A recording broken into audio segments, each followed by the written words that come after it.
Madame, Monsieur, bonsoir, ravi de vous retrouver pour ce nouveau 20h sur Twi TV. Nous sommes jeudi 24 mars 2022. Voici les titres du jour.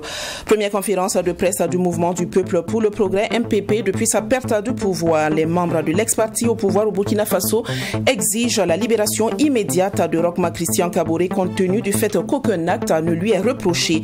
Les nombreuses démissions enregistrées ces jours-ci au sein du parti ont également été à l'ordre du jour de cette rencontre. L'ancien président de la transition, Mélégué Traoré, donne son appréciation sur l'Assemblée législative de transition telle que constituée.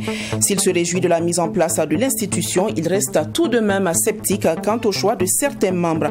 Vous l'entendrez à ce sujet dans un instant. Dans ce 20h, il sera également question de tuberculose à la faveur de la journée mondiale de cette maladie infectieuse célébrée tous les 24 mars. Nous irons à la rencontre du docteur Mikaïla Kaboré du centre hospitalier régional de Zignaré pour tout savoir sur ce mal. Soyez donc des nôtres pour ne pas rater les explications sur les modes de transmission, les symptômes et la prise en charge de cette maladie bien présente au Burkina Faso depuis des années. Avant le développement de ces différents titres, permettez-nous de commencer avec cette bonne nouvelle. Notre confrère Jérémy Ouedraogo, présentateur de l'émission Planète Agriculture sur la télévision Twi TV, a été sacré lauréat du prix OFAB Africa Media Awards à Maputo hier, 23 mars 2022. Premier Burkinabé à remporter ce trophée, Jérémy Ouedraogo entre ainsi dans l'histoire avec ce prix qui célèbre l'excellence en journalisme sur les questions de biotechnologie agricole et environnementale. La meilleure des surprises ce soir, c'est que notre lauréat est en ligne avec nous depuis Maputo au Mozambique.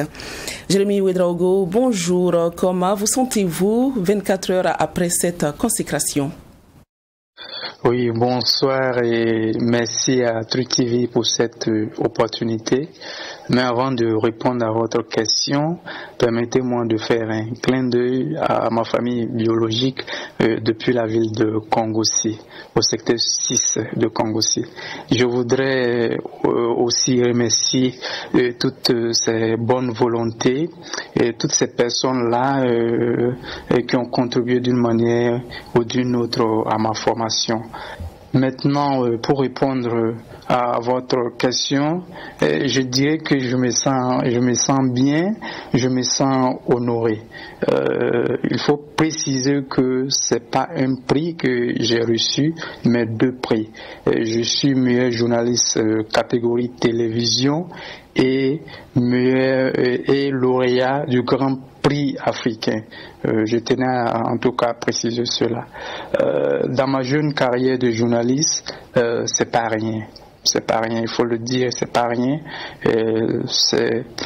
En tout cas, c'est un sentiment de reconnaissance, mais aussi, j'allais dire, une invite à mieux faire. Alors, en tout cas, bravo pour ces 2 prix. Nous savons que la compétition a été rude devant des candidatures telles que celle du Nigeria, du Rwanda, de la Tanzanie, du Ghana, du Kenya, pour ne citer que ces pays-là. À votre avis, qu'est-ce qui a joué en votre faveur? Je dirais que les pays qui étaient en compétition, le Burkina Faso est le seul pays francophone. Et quand vous regardez dans ces pays, le journalisme scientifique est très bien développé, ils ont de gros moyens, ils sont accompagnés. Et malheureusement, c'est pas le cas pour le Burkina Faso. Moi, je dirais que c'est la qualité du travail, l'originalité du sujet, et la qualité des images, du son, et la manière dont le sujet a été traité. Alors, votre émission est une véritable tribune qui met en lumière les fruits de la recherche. Cependant, on sait que les chercheurs ne sont pas forcément friands des plateaux télévision. Est-ce que vous n'avez pas des problèmes à rencontrer justement des personnes ressources pour vos émissions?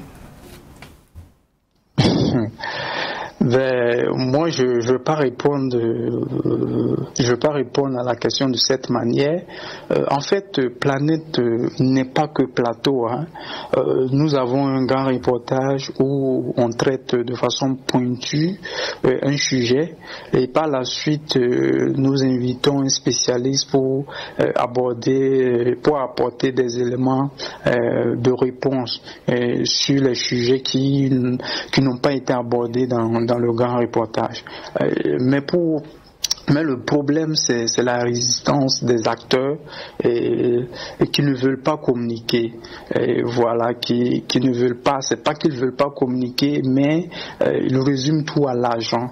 Et pour la plupart des projets au niveau de Burkina Faso, il n'y a pas de ligne budgétaire pour le volet vulgarisation et communication. Alors que nous, à notre niveau, nous quand on part vers les chercheurs, vers tous ceux-là qui innovent, c'est pas forcément pour prendre de l'argent. Parce que je rappelle et je tiens à préciser, cette production, la Planète Agriculture, nous faisons la production sous fonds propres.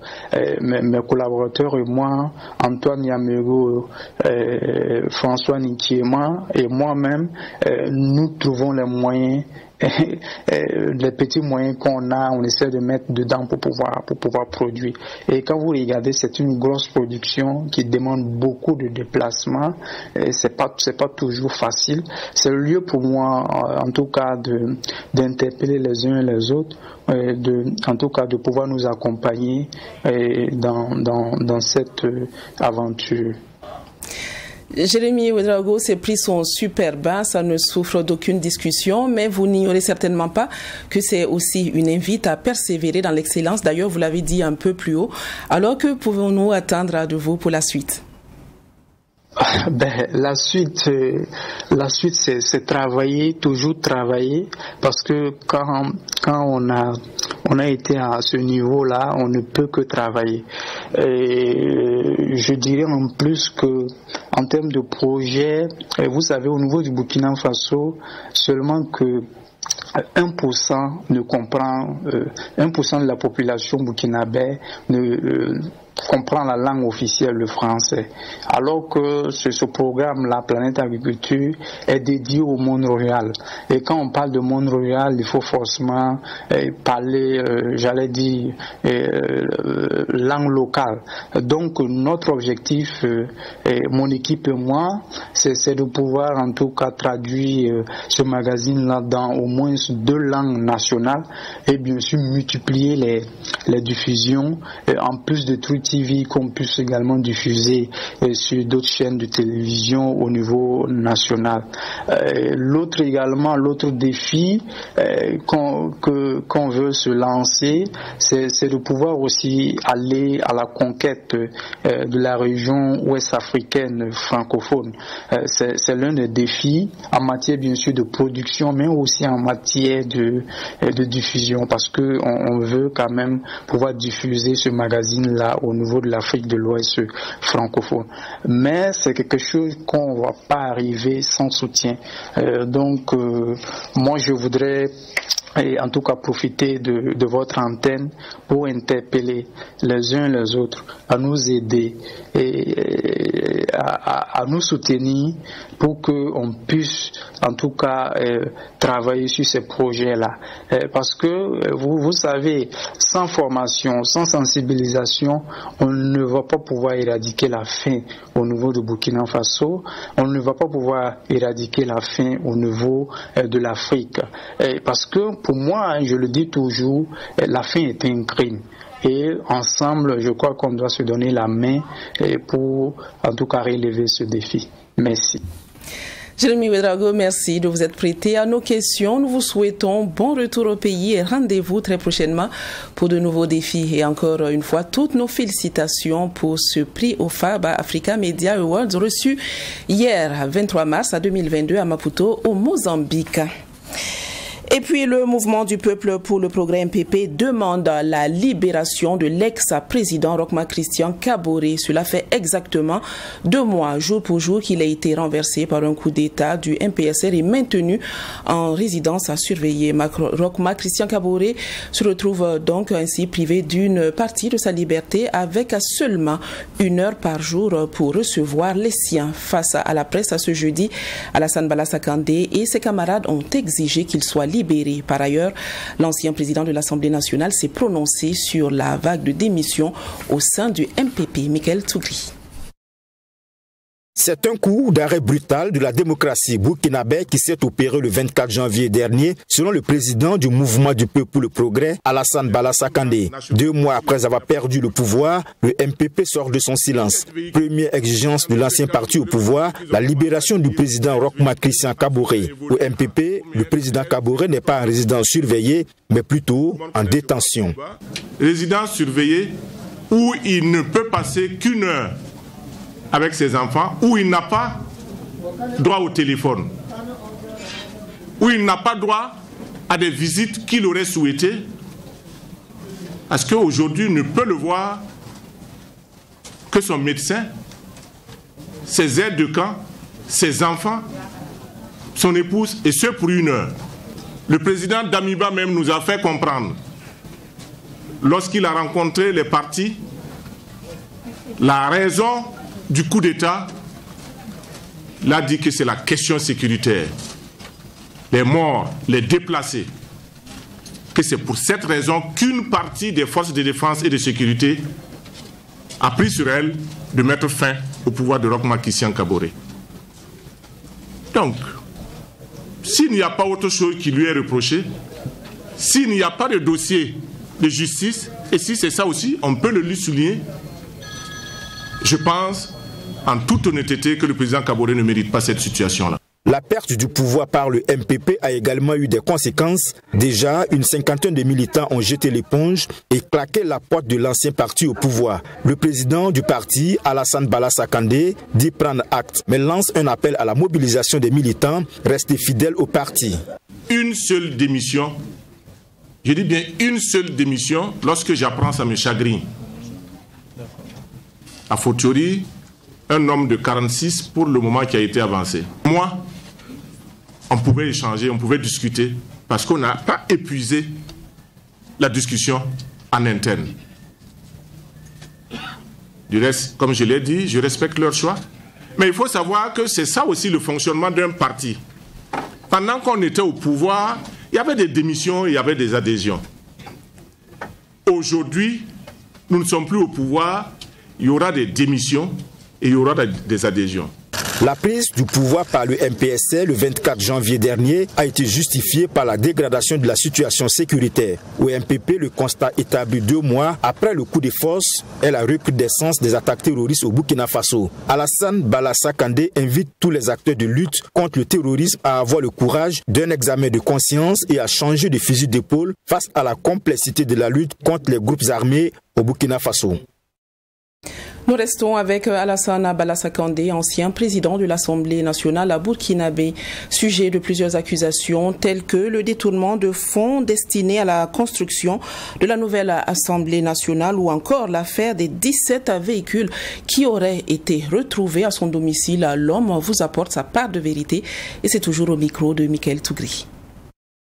Les 24 milliards, c'est lorsque je suis arrivé à l'Assemblée, contrairement même à ce qu'ils ont dit, que c'est depuis Salif Diallo. C'est lorsque je suis arrivé, parce que le projet de construction de l'Assemblée date de Salif Diallo. Et il n'y avait pas de fonds. Lorsque nous avons pris l'Assemblée, nous avons, avec l'ensemble du bureau de l'Assemblée nationale, décidé que chaque année, nous allons mettre 4 milliards de côté sur le budget de l'Assemblée pour pouvoir prévoir la construction de la nouvelle Assemblée, avec nous ou sans nous. Et donc, nous étions sur la 3e, je ne sais plus où, la 4e année, donc 12 ou 16 milliards. Et ces fonds sont logés dans une banque de la place. Je ne voudrais pas faire de la publicité de cette banque, mais c'est une banque nationale. Sakandé a envoyé 24 milliards, mais écoutez, le Burkina, là, il y a quand même des gens responsables. Est-ce qu'on peut envoyer 24 milliards d'une institution à l'extérieur? Je me pose des questions. Pour les véhicules, Dans tous les cas, vous aurez constaté qu'ils ont commencé à dire 13 véhicules, ensuite ça a évolué à combien? 16 ou c'est 14, ensuite 17. Tout le monde connaît chez moi à Koulouba, je n'ai pas un hectare, mon domicile là, ça ne fait pas un hectare.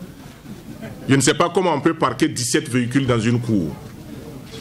Et deuxièmement, d'autres disent que j'ai acquis, et même si j'ai acquis, c'était le cas. À moins d'être une star hollywoodienne, je ne sais pas qui va pouvoir acquérir 17 véhicules pour lui-même. Je voudrais simplement dire que ce sont des véhicules du parc automobile de l'Assemblée nationale. Et quand c'est acquis, c'est pour l'Assemblée nationale. Moi, ceux qui me connaissess, j'ai toujours roulé avec un véhicule connu. Ils ont même dit des véhicules blindés. Je défie quiconque de dire que j'ai acheté un véhicule blindé. Je suis venu trouver. Je ne vais pas prendre, aller jeter dans la fosse septique. Je vais rouler avec. Quand je quittais, je suis parti comme ça, comme je suis venu. Je roule avec ma voiture personnelle et privée.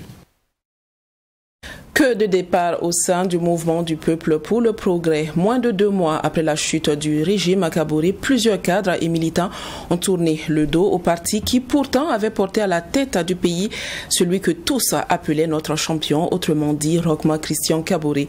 Le chef de file de ces démissions est l'ancien député et vice-président de l'Assemblée nationale Abdoulaye Mossé, par ailleurs en charge des mouvements associatifs du MPP. Que faut-il comprendre par ces démissions? Quelle interprétation leur donner?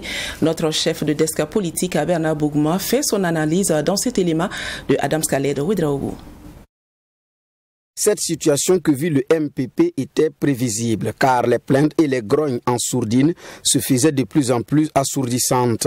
Entre frustration pour postes non reçus, mauvais positionnement sur les listes électorales et dans le bureau exécutif national, à l'issue du dernier congrès, les ingrédients étaient réunis. Rappelons-nous également du contexte de la naissance du RPI et tout ce qui s'en est suivi. Prévisible également car les partis politiques sous nos cieux ne sont pas conçus sur des valeurs et des principes réels, en vogue au gré et des circonstances et en fonction des événements. Sinon, comment comprendre que le champion Rochma Christian Kaboré soit toujours en détention arbitraire, toujours en résidence surveillée et que au niveau du parti politique, ce sont des repositionnements que l'on assiste. Des faits qui rappellent également l'époque des pères fondateurs avec, en son temps, le front de refus RDA porté par un certain Frédéric Fernand Guirma et ses camarades et ou de la période des années 83 avec l'éclatement de l'ULC en ULC Flamme et en ULCR. Pour le contexte actuel, nous assistons aussi à l'achèvement d'une histoire qui a commencé entre 2019 et 2020 et qui avait abouti à la création de l'ADN, l'Alliance pour le développement national, dont la vice-présidente n'était autre que Lisette Abonkungu, la fille du richissime Ebomaf, qui avait démissionné aussitôt et dont le directeur du cabinet Prosper Bassoulé assurait d'ailleurs la charge des relations extérieures. Mais pour plusieurs observateurs, c'est l'achèvement de ce processus, même si les mieux introduits parlent de la naissance d'un tout autre parti politique qui va être officialisé bientôt et qui va fédérer les militants et des cadres issus de plusieurs autres partis politiques que sont notamment le MPP, l'UPC, le NTD et le CDP. C'est aussi la preuve d'une recomposition de la classe politique burkinabé après le coup d'État du MPSR survenu le 24 janvier 2022. La mise en place de l'Assemblée législative de transition était nécessaire pour le gouvernement et son effectif de 71 membres est raisonnable, selon l'ancien président de la transition, Mélégué Traoré. Ce dernier s'inquiète cependant du profil de certains membres de cette Assemblée législative, qui pour lui constitue le point de faiblesse de cette institution. Pour le président du Centre parlementaire panafricain, le travail parlementaire au-delà du contrôle de l'action gouvernementale nécessite une bonne maîtrise du processus d'élaboration des lois. Maxime Jean-Eudes de Bambara. Selon l'ancien président de l'Assemblée nationale, Mélégué Traoré, l'Assemblée législative de transition est certes représentative dans sa composition, mais elle présente tout de même des faiblesses au regard des profils des membres qui la composent. Pour ce dernier, la fonction de la représentation d'un parlement est fondamentale, mais il doit également être le reflet de la crème de l'élite politique burkinabé. Le président du Centre parlementaire panafricain ne cache pas ses inquiétudes. Pour retrouver avec des textes intrinsèquement faibles, ou alors d'une écriture douteuse. Notre principal problème, c'est la qualité des hommes que nous mettons dans les structures. Ce n'est pas les textes. Là, vous pouvez écrire la meilleure constitution du monde. On peut avoir la meilleure constitution et on va continuer à faire du surplace ou même reculer. Donc, il faut être très avisé dans le choix des hommes. C'est comme ce qu'on dit pour les députés. S'il y en a qui sont très bons, il y en a aussi, je ne pense pas que ce soit leur place, sauf qu'ils représentent quelque chose à demain. On ne peut pas représenter pour représenter.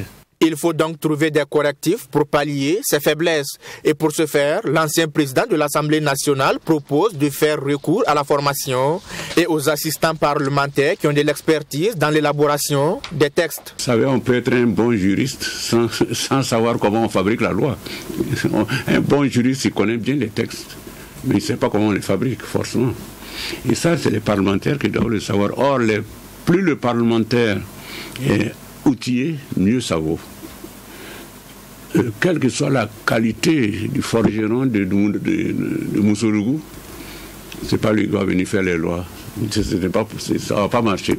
Alors, pour compenser ça, donc on insiste beaucoup pour mettre à la disposition des parlementaires des experts. Et c'est dans ce cadre que notre Parlement, depuis 1998, c'est moi-même qui ai recruté les premiers assistants parlementaires qui n'existaient pas au Burkina Faso. Pour l'ambassadeur Mélégué Traoré, cela pourrait paraître budgétivore, mais il faudra mettre les moyens nécessaires pour éviter les erreurs de la transition de 2014 dans l'élaboration des textes. Selon ce dernier, la mise en place de cette assemblée législative de transition était nécessaire, ne serait-ce que comme organe de débat ou comme structure d'appui-conseil pour le gouvernement, à défaut d'être un parlement plénier. Et l'effectif des membres choisis pour composer cette assemblée législative de transition n'est pas non plus excessif. Le 24 mars de chaque année marque la journée mondiale de lutte contre la tuberculose. En général, cette journée est consacrée à la connaissance et à la sensibilisation du mal. La tuberculose, il faut le savoir, est une maladie infectieuse qui se transmet par voie aérienne. Elle est malheureusement bien présente au Burkina Faso, malgré les mesures gouvernementales pour prévenir et l'anéantir. Avec le docteur Mikaïla Kaboré du CHR de Zignaré, vous en saurez davantage sur la maladie. Abdul Rahim Agneni. La tuberculose est une maladie infectieuse chronique mais curable. Elle est causée par le Mycobacterium tuberculosis, couramment appelé le bacille de Koch. Le bacille de Koch se transmet par voie respiratoire lorsque la personne infectée tousse ou éternue à l'air libre. La maladie touche le plus souvent les poumons et se manifeste par des toux grasses, la fièvre et une perte de poids du malade. Elle peut aussi entraîner un manque d'appétit, des problèmes respiratoires et en cas de forme grave peut conduire à la mort si le patient n'est pas pris en charge, selon les explications de Dr Mikaïla Kaboré, médecin infectiologue au CHR de Zignaré.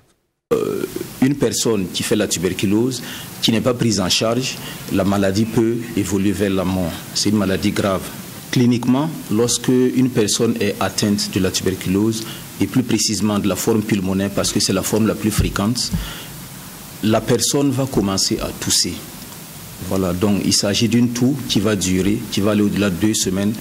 Et il peut arriver aussi que la personne présente une anémie. Voilà. Et chez la femme, il peut arriver que la femme constate une aménorrhée, c'est-à-dire un arrêt des règles durant cette période où la maladie s'exprime. Pour éviter les formes graves de la maladie, le patient doit respecter des conditions d'hygiène et surtout se faire dépister tôt pour éviter de contaminer ses proches. Il faut aussi lutter contre la pauvreté qui est vue comme une cause de la tuberculose. De façon obligatoire au Burkina Faso, tous les nouveau-nés sont vaccinés dès la naissance par un vaccin qu'on appelle le BCG. Et cette vaccination protège l'enfant contre les formes graves de la maladie. Il n'y a qu'une personne qui a la maladie, la personne doit être sensibilisée, la personne doit être éduquée. Pour ce qui est de la toux, la personne doit éviter de tousser dans l'air. La personne doit observer une hygiène de la toux. Et à côté de ça, c'est connu, la tuberculose est une maladie des personnes qui vivent dans des conditions socio-économiques difficiles. Donc la pauvreté est un facteur qui favorise la tuberculose. Donc lutter contre la tuberculose, ça sous-entend également de mettre les moyens pour pour améliorer les conditions de vie des populations. Au Burkina Faso, plus de 9000 personnes sont touchées par la tuberculose en 2021, selon les chiffres de l'OMS. D'autres malades ne sont pas encore dépistés, chose qui augmente le risque de propagation.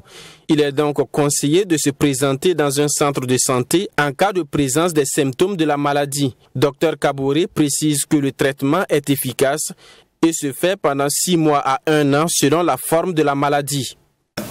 Tout n'est pas égal à la tuberculose, mais lorsque la toux perdure, au-delà de 2 semaines, il faut se rendre dans une formation sanitaire, il faut consulter un agent de santé. Il y a un traitement qui existe, qui permet de guérir les malades de la tuberculose. Et au Burkina Faso, ce traitement est gratuit. Et ce traitement se fait dans toutes les formations sanitaires du pays. Voilà, donc le traitement est gratuit. Les patients qui vont chez qui on va dépister la tuberculose, on va les mettre sous traitement. Et pour la plupart des formes de tuberculose, le traitement dure 6 mois. Mais 2 semaines après le début du traitement, le patient n'émet plus le bacille tuberculeux, donc ne peut pas contaminer son entourage. Cette journée mondiale de lutte contre la tuberculose est commémorée autour du thème « Investir pour mettre fin à la tuberculose, sauver des vies ». Il s'agit de sensibiliser les populations qui présentent les symptômes à se faire dépister afin de rompre la chaîne de transmission. L'Association des jeunes patriotes pour la paix soutient la lutte du groupement des petits commerçants de Ouagadougou. Ce soutien s'est traduit pour l'association par une conférence de presse ce jeudi 24 mars 2022 à son siège à Ouagadougou. Rappelez-vous, le 18 janvier dernier, dans la capitale à Burkinabé, le groupement des petits commerçants de Ouagadougou dénonçait des mesures injustes concernant le traitement du contrôle de la charge à l'essieu des véhicules poids lourds. Les jeunes patriotes pour la paix, sur la base de ces déclarations, appellent les nouvelles autorités à se pencher sur la question afin d'éviter d'éventuelles flambées des prix des produits de grande consommation. Sanata Seri. L'association Jeunes Patriotes pour la paix JPP soutient le groupement des petits commerçants qui dit payer les pots cassés à cause des taxes appliquées sur les chargements des marchandises en provenance du Togo. Des pénalités de surcharge à l'essieu allant de 250 000 à 500 000 francs CFA appliquées par l'Office national de sécurité routière ONASER en cas de non-respect des chargements fixés au Burkina Faso à 55 tonnes. Selon le JPP, ces amendes de pénalités de surcharge sont en déphasage avec les normes appliquées dans certains pays de la sous-région. Ce qui constitue, à en croire les conférenciers, une injustice à l'endroit des commerçants et transporteurs, causant des préjudices aux consommateurs. On n'est pas obligé de faire ça comme ça. Une manière de chercher pour vous. Mais quand vous coincez le commerçant jusqu'à ce point, quelque chose qui est clair, on t'autorise à prendre 64. Oui, tu peux aller payer 64. Mais dès que tu arrives sur nous, c'est 55. Maintenant, les 9 qu'ils ajoutent là, tu dois payer puis tu fais rentrer. Si on disait que non, même si tu payes 64 tonnes, arrivé à la frontière, il n'y a que 55 autorisés, tu ne peux pas dépasser ça. Pourquoi la manne? Pourquoi il y a une pénalité? Pourquoi? Ça, c'est une autre manière de racket qui ne dit pas son nom. Le JPP demande donc au Burkina Faso d'harmoniser son règlement sur les limites des poids autorisés en conformité avec les pays de provenance des marchandises ainsi qu'avec les autres pays de la sous-région. Si le Togo nous autorise de prendre 64 tonnes, ça nous coûte quoi? Puisqu'on peut le prendre, on peut prendre. C'est pas comme si on ne prend pas 64. Et si vous comprenez l'objectif même de la déclaration de notre conférence de presse, ça ne veut pas dire que tu ne peux pas payer 64 tonnes pour venir au Burkina Faso. Ça ne veut pas dire ça. Mais ça veut dire que si tu payes les 64 pour venir au Burkina Faso, il y a une pénalité de 9 tonnes que tu dois payer comme amende. Nous ne pouvons pas forcer les Togolais à venir sur 55. C'est nous qui avons besoin. C'est nous qui partons approvisionner. Mais nous pouvons faire la même chose pour faciliter le trafic. L'association Jeunes Patriotes pour la paix a du reste invité les nouvelles autorités en charge du transport à se pencher urgemment sur la question du traitement du contrôle de la charge à l'essieu afin d'éviter une recrudescence de la flambée des prix des marchandises et des biens importés. Réunis en sommet, l'OTAN, organisation du traité de l'Atlantique Nord, annonce le déploiement de 4 groupements tactiques sur son flanc oriental et va envoyer du matériel à l'Ukraine pour faire face à une éventuelle attaque chimique. Un sommet auquel prend part le président des États-Unis qui entend mettre la pression à ses partenaires afin qu'ils prennent des mesures plus sévères contre la Russie. Le président américain est en Europe pour pousser ses partenaires à prendre des mesures plus sévères contre la Russie. Première étape de son périple, l'OTAN. Les dirigeants de l'Alliance demandent une nouvelle fois à Moscou de mettre un terme à l'invasion de l'Ukraine. Les alliés vont déployer 4 nouveaux groupements tactiques sur le flanc est de l'Alliance. L'OTAN va aussi envoyer aux autorités ukrainiennes du matériel pour faire face à une éventuelle attaque chimique ou biologique. N'importe quel usage d'armes chimiques changera totalement la nature du conflit. Il s'agirait d'une violation flagrante du droit international et cela aurait des conséquences très étendues et extrêmement dangereuses. Cela toucherait le peuple ukrainien, mais il y aurait aussi le risque d'avoir un effet direct sur les citoyens qui vivent dans des pays de l'OTAN.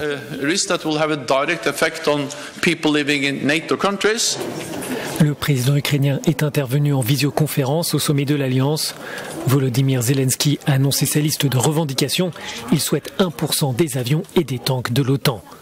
Le dirigeant ukrainien accuse aussi Moscou d'utiliser des bombes au phosphore. Ce ne sont pas vos missiles, ce ne sont pas vos bombes qui détruisent nos villes. Il y a eu ce matin des bombes au phosphore, des bombes russes au phosphore. Des adultes ont à nouveau été tués et des enfants ont à nouveau été tués. Je veux vous le dire, l'Alliance peut encore empêcher la mort d'Ukrainiens sous les frappes russes et sous l'occupation russe en nous donnant les armes dont nous avons besoin. L'OTAN se tourne aussi vers la Chine. L'Alliance demande à Pékin de prendre ses responsabilités à l'égard de la communauté internationale et de ne pas soutenir l'effort de guerre de la Russie.